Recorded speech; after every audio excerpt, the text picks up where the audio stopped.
హల్లెలూయా. ప్రభువైన యేసుక్రీస్తు అతి శ్రేష్టమైన నామంలో వీడియోని వీక్షిస్తున్న ప్రతి ఒక్కరికి నా హృదయపూర్వక వందనాలు. కొద్ది నిమిషాలు దేవుని వాక్యాన్ని ధ్యానించుకుందాం. యాకోబు రాసినటువంటి పత్రిక 5వ అధ్యాయం 17-18 వచనాలు. యాకోబు రాసినటువంటి పత్రిక 5వ అధ్యాయం 17-18 వచనాలు. ఏలియా మన వంటి స్వభావం గల మనుషుడే. వర్షింపకుండానట్లు అతడు ఆసక్తితో ప్రార్థన చేయగా 3.5 సంవత్సరముల వరకు భూమి మీద వర్షింపలేదు. అతడు మరలా ప్రార్థన చేయగా ఆకాశము వర్షమిచ్చెను, భూమి తన ఫలమునిచ్చెను. హల్లెలూయా.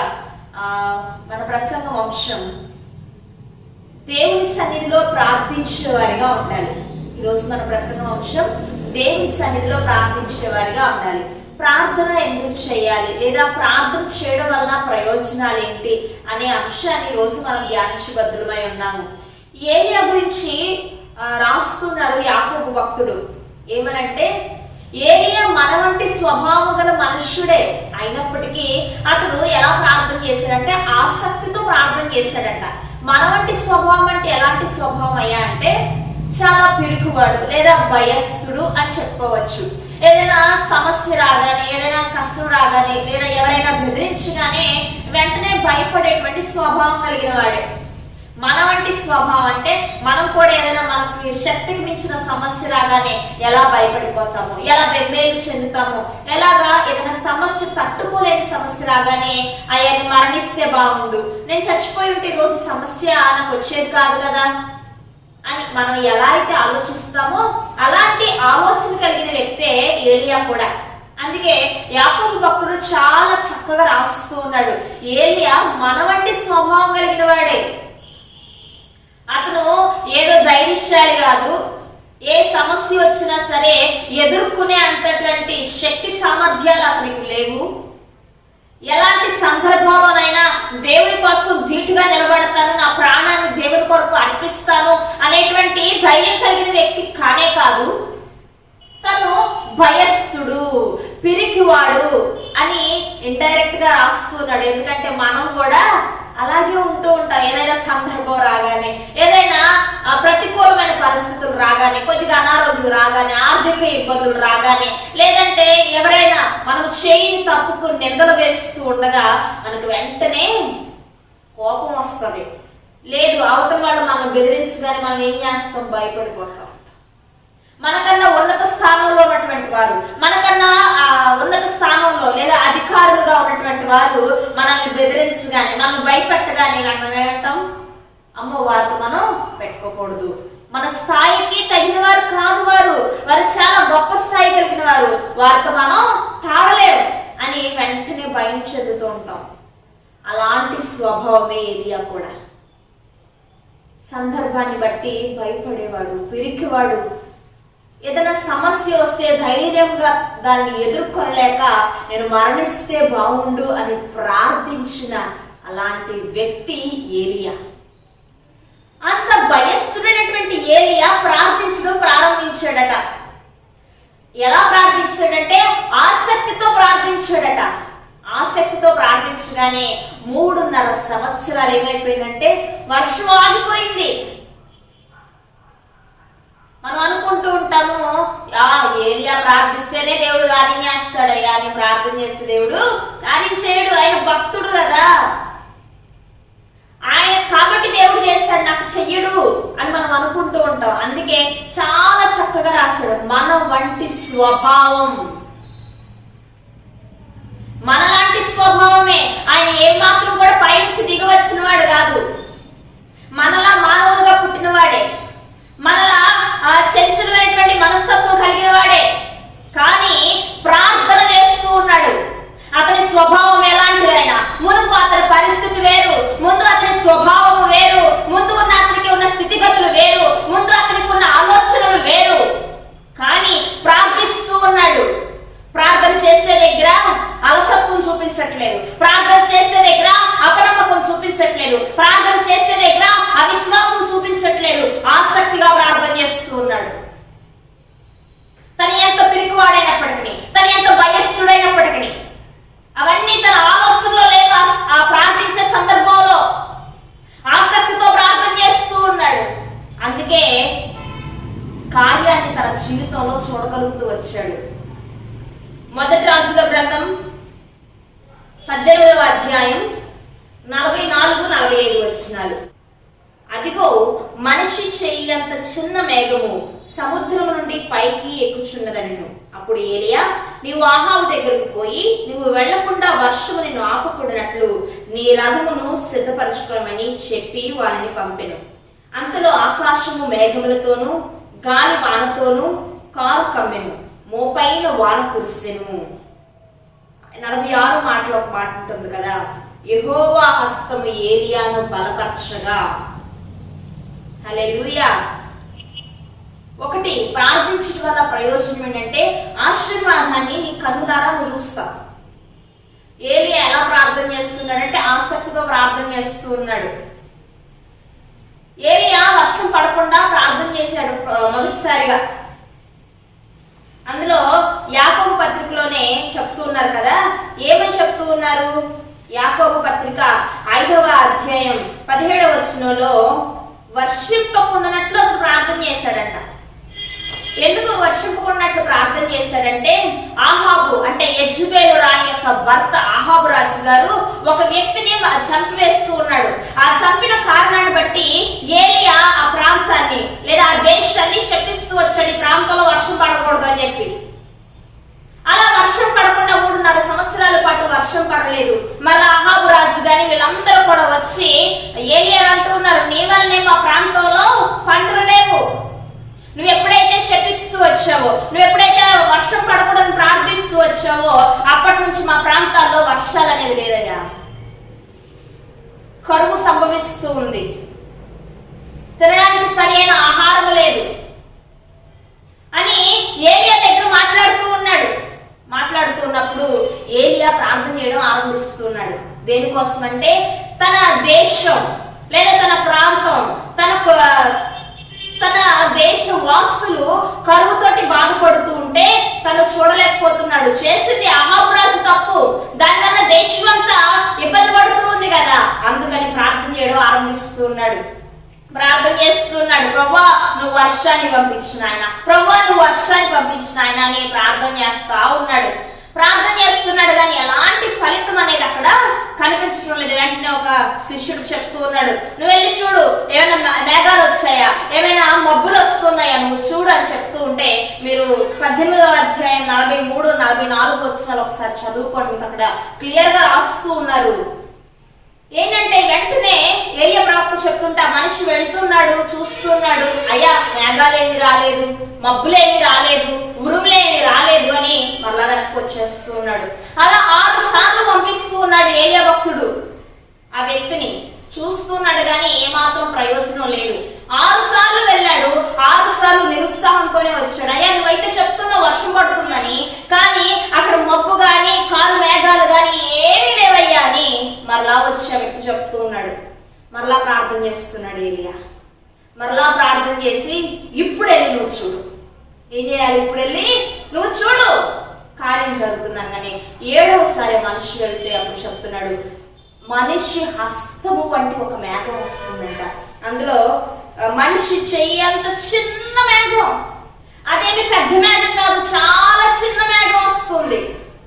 ఆ చిన్న మేఘం వల్ల వర్షమే కురుస్తుంది, పంటలే పండుతాయి, జనాలు ఎలా ఈ కరువు నుంచి తప్పించబడతారు. ప్రార్థన చేస్తే మంచిదే, కానీ ఎలాంటిదంటే అది మనిషి చేయంత చిన్న మేఘం. ఆ చిన్న మేఘం వల్ల ఏంటి ప్రయోజనం? కానీ ఏలియా నమ్ముతూ ఉన్నాడు, నేను ఆసక్తితో ప్రార్థన చేశాను, నేను నిజ దేవుడికి నేను ప్రార్థిస్తూ వచ్చాను, నా దేవుడు నా ప్రార్థన ఆలకించాడు, నా దేవుడు నా ప్రార్థనకి చెవి ఒగ్గాడు, అందుకే ఆయన చిన్న మేఘాన్ని పంపిస్తున్నాడే, మోపైన వర్షాన్ని కురిపిస్తాడని విశ్వసించాడు.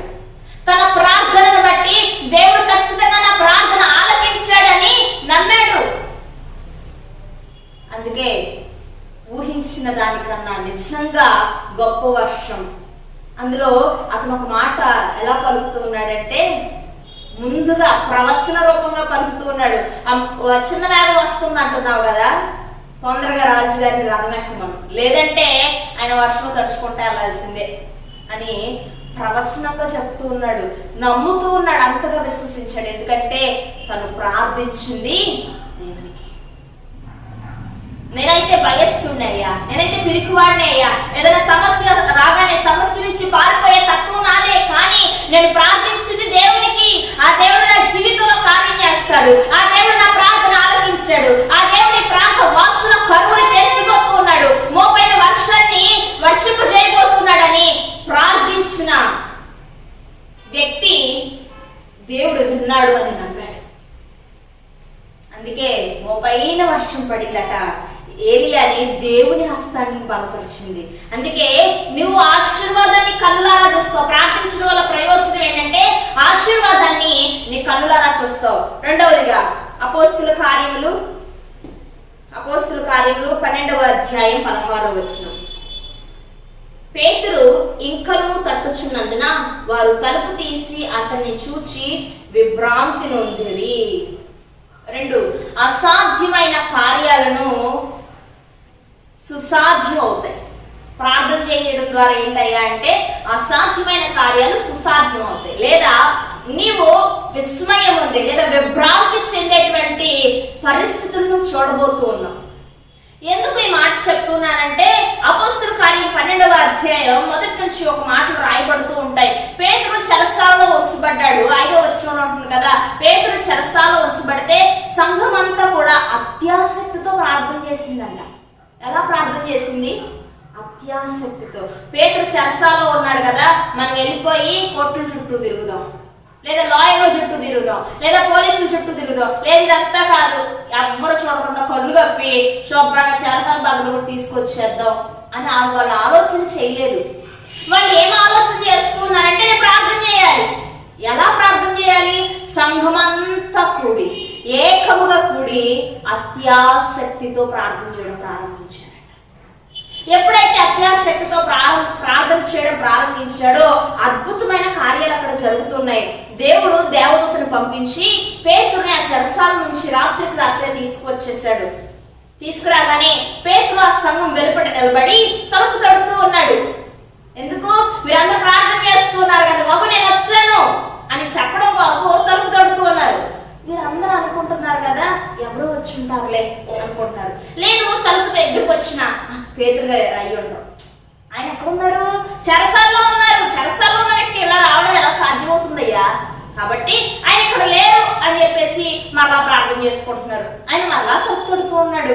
మరలా చెప్తున్నాడు, అయ్యా నీ పేతురు నేను వచ్చాను, నీ సేవకుడు నేను వచ్చానని చెప్తున్నా. మరలా నమ్మలేని స్థితిలో ఉన్నారు. ఎందుకంటే ఆయన చెరసాల్లో ఉన్నాడు. ఆ చెరసాల నుంచి తప్పించుకోవడం అసాధ్యం. లేదా మన తరపున వాదించడానికి ఎవరు గొప్ప న్యాయవాది లేరు అని వారు అనుకుంటూ పేతురు గారు అయి ఉంటారు. ఆయన మరలా ప్రార్థన చేస్తున్నారు. మరలా తలుపు తడుతున్నాడు పేతురు. అయ్యా నేనే అన్నాక అప్పుడు నమ్మారట. ఇన్ని మార్లు చూశాక అప్పుడు నమ్మి తలుపు తెరిచి వెంటనే విభ్రాంతి చెందుతూ ఉన్నారు. ఎందుకు విభ్రాంతి? ఎందుకు ఆశ్చర్యపోతూ ఉన్నారు? ఎందుకు విస్మయం చెందుతూ ఉన్నారు అంటే అది అసాధ్యం. ఏం అసాధ్యం అంటే పేతురు చెరసాలలో నుండి రావడం అసాధ్యం. ఎందుకంటే అతను బయటకు రాకుండా చాలా గొప్ప ప్రొటెక్షన్ ని వాళ్ళు పెట్టించారు. అతను ఏమాత్రం బయటికి వెళ్ళకూడదు. బయటికి వెళ్తే వల్ల స్వార్థ ప్రకటిస్తాడు, బయటికి వెళ్తే వల్ల క్రీస్తుల గురించి ప్రకటిస్తాడు, బయటికి వెళ్తే అనేక మంది రోగులు స్వస్థపరచబడతారు. మరలా పేతురు బయటికి వెళ్తే అనేక మంది క్రీస్తుని నమ్ముకుంటారని భయం చేత బాగా ప్రొటెక్షన్ లేదా బాగా రక్షణ కల్పించారు. దేనికంటే అతను బయటికి వెళ్ళకుండా మంచి పకడ్బందీగా ప్రణాళికలు వేస్తూ వచ్చారు. ఆ ప్రణాళిక నుంచి తప్పించుకోవడం ఎవరికి కూడా సాధ్యం కాదు. అందుకే వాళ్ళు విభ్రాంతి చెందుతున్నారు. ఎలా పేతురు గారు వచ్చారు? అసాధ్యమైన కార్యము సుసాధ్యం చేస్తుంది. ఏంటి అంటే నీ శక్తి కాదు, నీ బలము కాదు, నీకున్న పలుకుబడి కాదు, నీకున్న ధనము కాదు, నీకున్నటువంటి అందచందాలు ఏవి కూడా అసాధ్యమైన కార్యాలు సుసాధ్యం చేయలేవు. కానీ నువ్వు ప్రార్థిస్తున్నావే, నిజముగా నువ్వు దేవుని సన్నిధిలో ప్రార్థిస్తున్నావు చూడు, లేదా ఆసక్తితో దేవుని సన్నిధిలో ప్రార్థిస్తున్నావు చూడు, అది అసాధ్యాన్ని సుసాధ్యంగా మార్చగలదు. నీ జీవితంలో విస్మయం ఉండే కార్యాలను నువ్వు చూడగలవు. ఉదాహరణ చెప్తూ ఉంటాను. ఎలా జరుగుతుంది రాశాడు. రాసి ఫెయిల్ అయిపోతాను అనుకున్నాడు పాపం. నేను అన్ని చక్కగా చదివాను, కాకపోతే ఎగ్జామ్ హాల్లో నాకు సరిగా గుర్తు రాలేదు, నేను రాయలేదు అని అనుకుంటా ఉన్నాను, నేను ఫెయిల్ అయిపోతా అని. తను పాస్ అయ్యాడు. వెంటనే ఏం చేస్తాడు, అమ్మా అసలు నేను ఎలా పాస్ అయ్యానురా, భలే ఆశ్చర్యంగా ఉంది అంటాడు. లేదు, ఇది కాదు, ఇంకో మాట చెప్పాలంటే నువ్వు పనిచేసేటువంటి అధికారి కొంచెం మొండివాడై ఉండవచ్చు. అలాంటి మొండివాడు ఎవరి బాగోగులు చూడకపోవచ్చు, కానీ నీ బాగోగులు చూస్తూ ఉన్నాడే. మరి ఇది ఎలా సాధ్యమవుతుంది? నువ్వు చేస్తున్న ప్రార్థన. కొంతమంది తినే చేతితో కూడా కాకుల్ని, ఎంగిలి చేతితో కూడా కాకిని తోలరు, ఎందుకంటే చేతుకున్న మెతుకులు కాకి తినేస్తుంది. అంత పిసినారోడండి. కానీ అంత పిసినారి వాడు ఈరోజు నీకు సహాయం చేస్తున్నాడే, ఈరోజు నీకు చదువు చెప్పడానికి ఆయన సహాయం చేస్తున్నాడే, లేదా నువ్వు తినడానికి ఆయన కొద్ది సహాయం చేస్తున్నాడే. ఎలా వస్తుందంటే నువ్వు చేస్తున్నావు చూడా ప్రార్థన. అసాధ్యాన్ని సుసాధ్యం చేస్తుంది. 2025 సంవత్సరంలో మనం కొన్ని విషయాలు ధ్యానిస్తూ వస్తూ ఉన్నాం. మొదటి వారం నుంచి కూడా క్రైస్తవునిగా మనం ఎలాంటి లక్షణాలు కలిగి ఉండాలని, అందులో ఇది ఒక లక్షణం ఏంటంటే ప్రార్థించే వారిగా ఉండాలి. మనం ప్రార్థించడం ద్వారా ఎలాంటి కార్యాలు జరుగుతాయి అంటే నీవు నీ కన్నులారా నీ ఆశీర్వాదాన్ని చూస్తావు నీ జీవితంలో. రెండవదిగా అసాధ్యమైన కార్యాలు సుసాధ్యం అవుతూ ఉంటాయి. అందుకే ఒక మాట మరొకసారి ఆ మాటను ధ్యానించుకుందాం. ఏలియా మన వంటి స్వభావము గల మనుష్యుడే అయినప్పటికీ ఆసక్తితో ప్రార్థన చేస్తే ఎన్ని సంవత్సరాలు? 3.5 సంవత్సరాలు వర్షం కురవలేదు. మరలా అదే ఏలియా ప్రార్థించే వరకు కూడా వర్షం ఆ ప్రాంతంలో వర్షింపలేదు. ఈరోజు నీ కొరకు, నీ కుటుంబం కొరకు, నీ సంఘం కొరకు, నీ దేశం కొరకు నువ్వు ప్రార్థించగలుగుతున్నావా? ప్రియ సహోదరి సహోదరుడా, దేవుడు నీతో మాట్లాడుతున్నాడు. సమస్య వచ్చిందని బెబ్బేర్చదుకు. నా ప్రార్థన ఏమి వింటాడండి దేవుడు? నేను భయస్తుండండి, ఏదైనా సమస్య రాగానే పారిపోతానండి, నేను నా ప్రార్థన ఆలకిస్తాడంటే ఎస్, తప్పకుండా ఆలకిస్తాడు. ఏలియా ప్రార్థన ఆలకించిన దేవుడు. ప్రార్థన నీ పరిస్థితులను మారుస్తుంది. ప్రార్థన నీ స్థితిగతులను మారుస్తుంది. ప్రార్థన నిన్ను శిఖరాలకు ఎక్కిస్తుంది.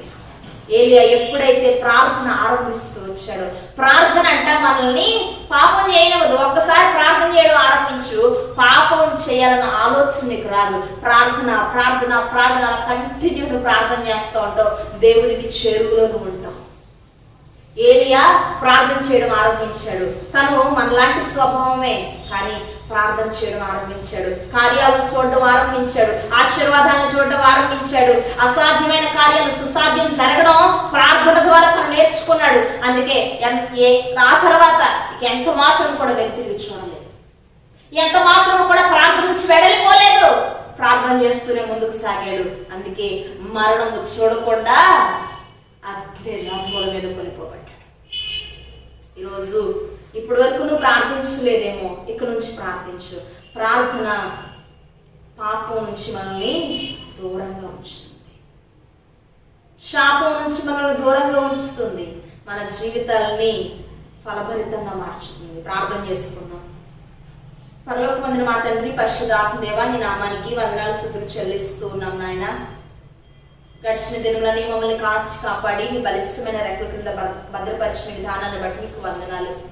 ఈ 2025 సంవత్సరం జనవరి నెల ఆఖరి వారం వరకు మీరు మమ్మల్ని నడిపించిన విధానాన్ని బట్టి నీకు వందనాలు నాయన. అయ్యా, క్రైస్తవునిగా ఉన్న మేము, లేదా విశ్వాసిగా ఉన్న మేము ప్రార్థించాలని, ప్రార్థన ద్వారా మా స్థితిగతులు మారుతాయని, ప్రార్థన ద్వారా అసాధ్యమైన కార్యాలు సుసాధ్యం చేయబడతాయని ప్రభువా, అలాగే మా జీవితాల్లో మేము ఆశీర్వాదాన్ని కన్నులారా చూస్తామని నాయన నువ్వు మాట్లాడిన విధానాన్ని బట్టి నీకు వందనాలు. ఇప్పటి వరకు ప్రభువా భయం చెందిన వారముగా, కలత చెందిన వారముగా, లేదా విభ్రాంతి చెందిన వారముగా ఉన్నాం మేము. దయతో మమ్మల్ని క్షమించండి. ఇక్కడ నుంచి ప్రార్థన చేయడానికి నడుము కట్టుకునేటువంటి జీవితాల్ని మాకందరికీ దయచేయండి నాయన. అలాగే ఈ వీడియో వీక్షిస్తున్న బిడ్డలను కూడా మీరు జ్ఞాపకం చేసుకోండి. వారి జీవితాల్లో ఎలాంటి స్థితిగతులు గుండా వారు వెళుతున్నారు, ఎలాంటి పరిస్థితులు గుండా వారు వెళుతూ ఉన్నారు మాకైతే తెలియదు, కానీ సమస్తం ఎరిగినటువంటి దేవా, వారి జీవితాల్లో మీరే ఘనమైన కార్యాలు జరిగించి మీ సాక్షులుగా వారిని నిలబెట్టుకొని ప్రభువా మీరే మీ నామానికి మహిమ తెచ్చుకోమని యేసు నామములో అడిగి వేడుకొంచున్నాము తండ్రి, ఆమేన్. వీడియో వీక్షించిన ప్రతి ఒక్కరికి thank you. May God bless you. Amen.